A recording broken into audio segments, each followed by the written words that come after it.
Lo mbhikisho wonogada obubhekiswe emahhovisi kamasipala eNkomazi ubuholwa izinyunyana ezahlukene ezingamadla ndawonye eKhosathu. Lezi nyunyana zikhala ngokuthi umasipala unika izinkampani ezizodwa imisebenzi, lokho sekulahlekisela izisebenzi eziningi imisebenzi. Kanti bafuna ukuqashwa umasipala ngoba lezi zinkampani ezibaqashile ziyehluleka. Umasipala ufuna kuseva imali, akaqoshe lama security company, insource bonke labasebenzi.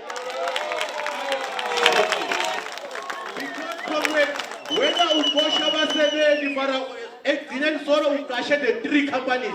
Ngiwo nama companies that imali yakho komphela. Izinyunyana zisola lo masipala ngokunika izinkampani zabathile imisebenzi yokuqapha kulo masipala. Basebenzi base insource kuze kuthi ube nemali kamasipala urenderisha ama services. Bona ba decide ukuthi ba outsource kuze kuthi bangani babo, bobhuti babo, ba boyfriend, ama girlfriend, ba benefit. ISATAWU ithi bonke onogada kumele baqashwe ngokugcwele kumasipala eNkomazi. All security officers must be appointed permanently.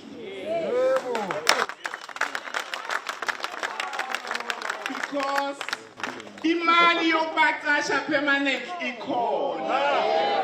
Izikhalo zonogada zizophendulwa emva kwezinsuku eziyishumi-4.